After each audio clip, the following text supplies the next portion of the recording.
90 రోజుల కోర్సు పూర్తి చేస్తే చాలు 100% ప్లేస్మెంట్ సపోర్ట్ తో సాఫ్ట్వేర్ జాబ్ మీ సొంతం. వెంటనే కోడ్ జ్ఞాన్ డెస్టినేషన్ ని సంప్రదించండి. హాయ్ హలో నమస్తే వెల్కమ్ టు సుమన్ టీ. ప్రస్తుతం మనతో ఉన్నారు ఫ్యామిలీ కౌన్సిలర్ రజనీ రమ గారు. మేడంతో మాట్లాడదాం. నమస్తే మ్యామ్. నమస్తే నవీన. మ్యామ్, రీసెంట్గా ఒక కౌన్సిలర్ దగ్గరికి ఒక స్టూడెంట్ వెళ్ళినప్పుడు జరిగిన సంఘటన ఇది. కౌన్సిలర్ అడిగారు ఏంటమ్మా నీ సమస్య ఏంటి అని అడిగినప్పుడు అమ్మాయి చెప్పిన విషయం ఏంటంటే, నాకు కొన్ని ఆలోచనలు వస్తున్నాయి, బ్యాడ్గా థింక్ చేస్తాను. అమ్మాయా అబ్బాయా? అమ్మాయి. అమ్మాయి. నాకు బ్యాడ్గా ఆలోచిస్తున్నాను, నాకు కొంచెం ఆలోచనలు వేరేగా వస్తున్నాయి, ఇలా ఇలా చెయ్యాలని వస్తున్నాయి అన్నప్పుడు కౌన్సిలర్ అడిగారు ఎలాంటి ఆలోచనలు వస్తున్నాయి నీకు అడుగుతారు కదా.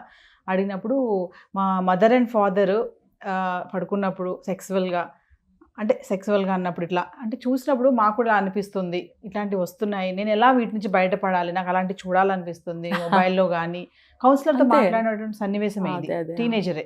అంటే దీన్ని ఈ విషయంలో మేడం చూసుకుంటే పేరెంట్స్ తప్పంటారా మరి, అంటే చైల్డ్ మెంటాలిటీ అంటారా, ఇది ఎవరు తప్పంటే? ఏజ్ ఎంత అమ్మాయిది? టీనేజరే మేడం.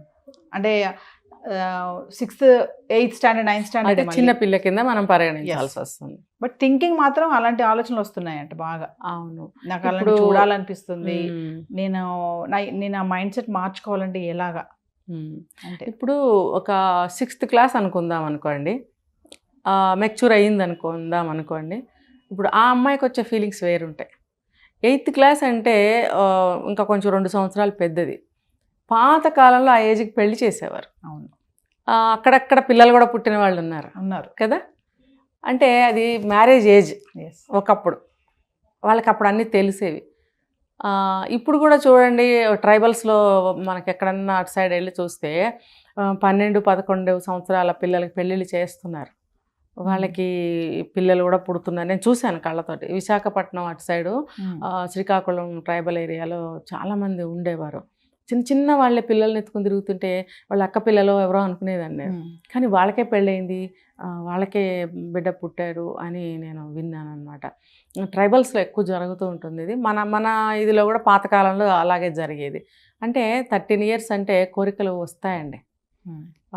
6th క్లాస్ ఏజ్ 11 yearsకి రాకపోవచ్చు మేబీ, బట్ అదొక ఇంట్రెస్ట్గా ఉండొచ్చు.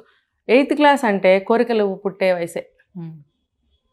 అయితే వాళ్ళకి కూడా అన్నీ తెలుస్తూ ఉంటాయి, డెవలప్మెంట్స్ బాడీలో కానీ సమాజంలో కానీ. అసలు బోల్డెన్ సినిమాలు చూస్తుంటారు వాళ్ళు కూడా.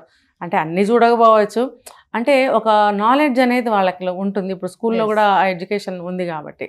ఇప్పుడు ఇంట్లో డైరెక్ట్గా అగ్నికి ఆజ్యం పోసినట్టు అవన్నీ తెలుసుకుంటున్నప్పుడు లైవ్లో చూసారనుకోండి, ఇదిగో ఇలా ఉంటుంది. మరి అది తప్పు ఎవరిది? తల్లిదండ్రులది. పిల్లలు లేనప్పుడు చూసుకోవాలి అటువంటి విషయాలు. ఒక్క గదిలో ఉండేవాళ్ళు 10 మంది సంతానంతో పాతకాలంలో ఉండేవాళ్ళు కూడా ఇలా ఎవరు చేయలేదు ఆ రోజుల్లో. ఇప్పుడు ఈ రోజుల్లో కూడా జాగ్రత్తగా ఉండేవాళ్ళు ఉన్నారు.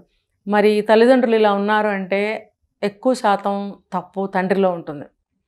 ఎక్కువ అదుపు చేసుకోలేని వాళ్ళు మగవాళ్ళల్లోనే ఉంటారు. ఇంకొకటి, ఒక తప్పు అభిప్రాయం, పిల్లలకి ఏం తెలియదులే.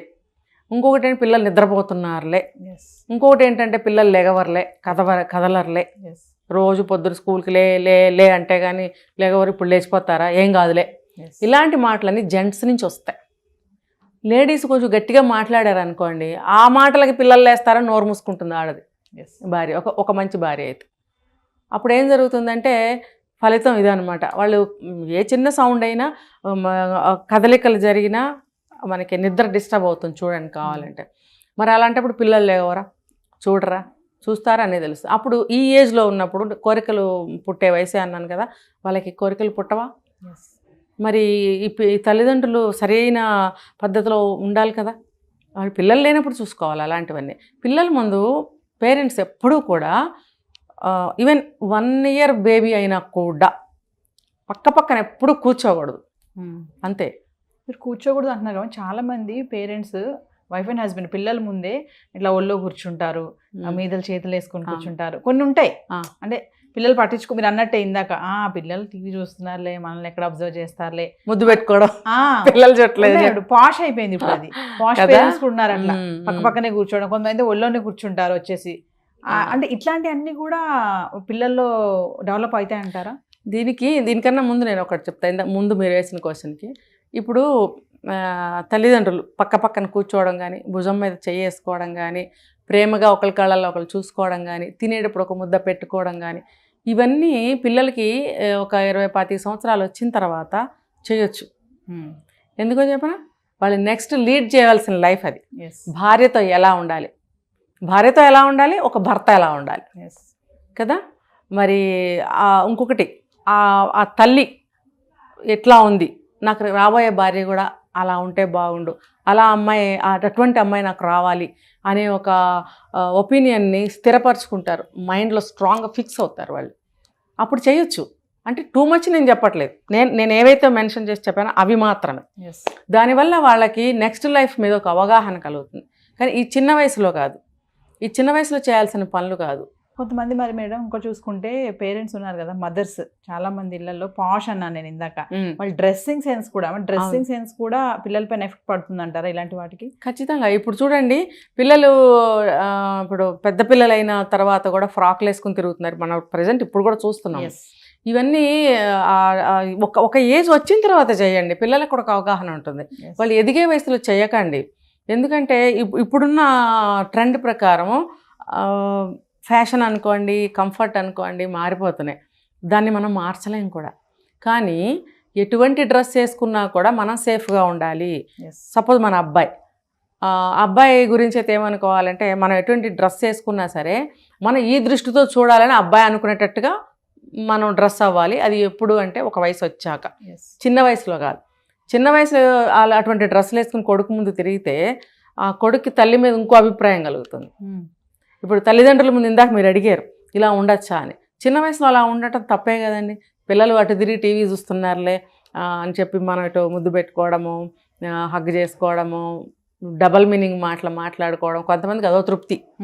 అలా మాట్లాడుకుంటే అదొక దరిద్రపు సాటిస్ఫాక్షన్. అసలు అటువంటి లాంగ్వేజ్ అన్న నేను అటువంటి రొమాన్స్ అనేది చాలా సున్నితమైనది, చాలా అంటే చాలా పవిత్రమైనది. దాన్ని చాలా అంటే చాలా నైస్గా మాట్లాడుకోవాలి, చాలా నైస్గా హ్యాండిల్ చేయాలి. అంటే పచ్చిగా పబ్లిక్లో అలా మాట్లాడుకోకూడదు. పిల్లల ముందు అలా మాట్లాడుకునే వాళ్ళని కూడా నేను చాలామందిని చూశాను. ఏమవుతుందంటే సేమ్ వాళ్ళు నేర్చుకుంటారు, పెళ్లి కాకుండానే ఆ మాటలు నేర్చుకుని బయట ఎక్కడో ఉపయోగిస్తారు. అవి కూడా నేను విన్నాను. ఈ పెద్ద పెద్ద మాటలు బయట చిన్న చిన్న పిల్లల నోట్లోంచి విన్నాను నేను.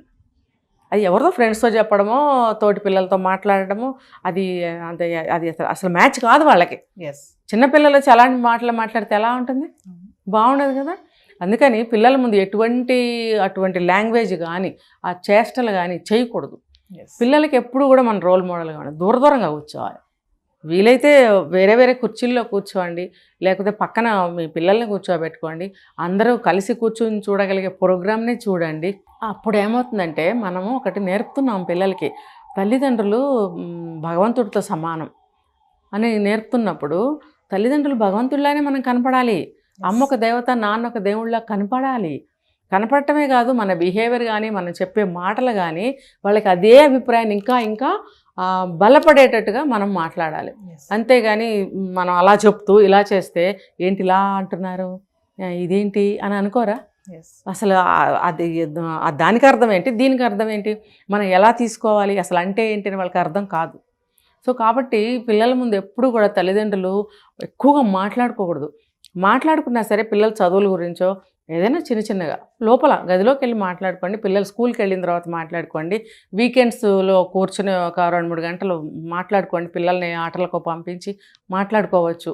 అలాంటప్పుడు మీ ఫ్యామిలీ మ్యాటర్స్ని సెటిల్ చేసుకోవాలి. పిల్లల ముందు ఫైనాన్షియల్ మ్యాటర్స్ కానీ, నీ వాళ్ళకి ఎంత పెట్టావు, నా వాళ్ళకి ఎంత పెట్టావు, లేకపోతే నీ వాళ్ళని నా వాళ్ళని ఇద్దరు కలిసి దెబ్బలాడుకోవటం 90% ఫ్యామిలీస్లో జరుగుతున్నాయండి. అది తెలిసి కొంత, తెలియక కొంత జరుగుతున్నాయి. ఇలాంటి ప్రోగ్రామ్స్ చూసినప్పుడు వాళ్ళు నేర్చుకోవాలి. ఇప్పుడు జనరల్గా తల్లిదండ్రులు చెప్తారు, అమ్మ మీరు పిల్లల ముందు మాట్లాడుకోకూడదమ్మా అని. కానీ వీళ్ళు కొట్టిపారేస్తారు, మీరు ఇలాగే చెప్తారులే, పడేవాళ్ళకి తెలుస్తుంది. కానీ ఖాళీగా కూర్చొని 2 నిమిషాలు అన్నట్టయితే వాళ్ళకి రైట్ అనిపిస్తుంది ఇలాంటివన్నీ. సో ఇలాంటి ప్రోగ్రామ్స్ మనం ఊరికి చేయట్లేదు కదా. ఎందుకు సమాజాన్ని మార్చాలి, ప్రతి ఇంటిని మార్చాలి, ప్రతి ఇల్లు సేఫ్టీగా ఉండాలి, అందరూ బాగుండాలి అనే కదా. సో పేరెంట్స్ ఎప్పుడు కూడా దూరంగా కూర్చోవాలి. ఒకళ్ళు అనేటప్పుడు ఒకళ్ళు నెగటివ్గా చెప్పకూడదు. కొంచెం మనం అదిలిస్తున్నాం అనుకోండి, ఏం పర్వాలేదులే అని ఉండేవాళ్ళు అనకూడదు. నువ్వు చదువుకోనైనా కాసేపు అంటే ఇప్పుడేం చదువుతాడులే. ఇద్దరిలోనూ ఉన్నారు. అమ్మ మంచిగా మాట్లాడితే నాన్న ఏమో ఇలా నాన్న మంచిగా మాట్లాడితే అమ్మ నెగటివ్, ఇప్పుడు ఎందుకులే, ఇలా చాలా 90% 99% చాలా చూస్తున్నాం మనం. ఎక్కడైనా కొంతమంది ఇద్దరు ఒక మాట మీద, ఇప్పుడు ఈ రోజుల్లో తెలుసుకుని ఇద్దరు ఒక మాట మీద నిలబడుతున్నారు, పర్వాలేదు. కానీ ఎక్కువ శాతం అలాగే ఉన్నారు కాబట్టి పిల్లల ముందు అసలు కూర్చోవడం, మాట్లాడుకోవడం, అటువంటి మ్యాటర్స్ రేజ్ చేసుకోవడం, డిస్కస్ చేసుకోవడం అనేది అస్సలు 100% చేయకూడదు. ఏదైనా ఉంటే పక్కకి వెళ్ళి చూసుకోవాలి. అందులో తల్లిదండ్రులు అలా కనుక కనపడితే పిల్లలు ఇలాగే తయారవుతారు. కాబట్టి తల్లిదండ్రులకి కౌన్సిలింగ్ ఇవ్వాల్సిందే. ఇప్పుడు ఆ పిల్లని ఎవరు తీసుకెళ్లారో కౌన్సిలింగ్కి మనకు తెలియదు. పేరెంట్స్కి తీసుకెళ్ళినట్టయితే కనుక పేరెంట్స్కి ముందు గట్టిగా ఇవ్వాలి. తర్వాత ఆ పాపకి కూడా అమ్మ అది సహజము, పెళ్ళైన తర్వాత మరి తప్పదు కదా, అది కూడా శరీరంలో ఒక స్ట్రెస్ని తగ్గించడానికి, లేకపోతే ఒక సమస్య నుంచి బయటపడాలంటే మైండ్ హ్యాపీ మూడ్లోకి రావాలి అంటే కొన్ని మరి అలాంటివి తప్పదు. మరి అది లేనిదే పిల్లలు పుట్టరు, సృష్టి కార్యము. పెళ్ళైన తర్వాత మీకు కూడా అలాగే ఉంటుంది. కాబట్టి నువ్వు ఇప్పటి నుంచి ఆలోచనలు చేయకూడదు. నువ్వు చదివేది 8వ క్లాసు, నీ వయసు 13, నువ్వు ఇలా ఈ ఆలోచనలు చేసేస్తారు నీకు ఒక పెళ్ళి. రేపటి నుంచి నీ పని ఏంటి? వచ్చే సంవత్సరం నీకు ఒక పాప పుడతారు. నువ్వెంతున్నావు? వాళ్ళని పెంచగలవా? ఎత్తుకోగలవా? తిరగగలవా? వాళ్ళకి చదువు చెప్పగలవా? నువ్వు చదివింది 8th క్లాసు, నువ్వు చదువు చెప్పగలవా వాళ్ళకి? నేను మరి ఎవరి మీద డిపెండ్ అవుతావు? నువ్వు 8th క్లాస్ చదివావంటే నీకు వచ్చినోడు ఏ 9వ క్లాసో 10వ క్లాస్ చదివినోడు వచ్చాడు అనుకో, వాడేం చేస్తాడు? నిన్ను ఏం ఉద్యోగం చేసి నీకు సంపాదిస్తాడు? మీ నాన్న ఒక మంచి పొజిషన్లో ఉన్నాడు అనుకుందాము, మరి మంచిగా సంపాదించి ఇంట్లో లోటు లేకుండా చూస్తున్నాడు. నీవు 8th క్లాస్ చదివితే వాడు 9th 10th చదివి క్వాలిఫైడ్ అయినట్టయితే వాడు ఏ ఉద్యోగం చేసి నీ కోరికలు తీర్చగలడు?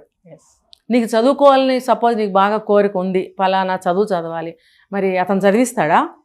నీకున్నట్టు వాడికి కోరికలు ఉంటాయి కదా, వాడు దానికి ఫస్ట్ ప్రయారిటీ ఇస్తాడు. అప్పుడు నీ లైఫ్ ఏంటి? ఆఫ్టర్ 2 years నీకు అసలు బతకాలని అనిపించదు.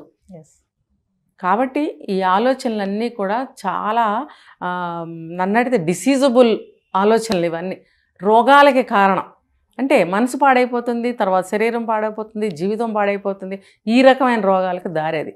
కాబట్టి నువ్వు ఈ ఆలోచన చేయకూడదని ఆ పాపకి చెప్పాలి, తల్లిదండ్రులకి గట్టిగా గడ్డి పెట్టాలి. Thank you ma'am.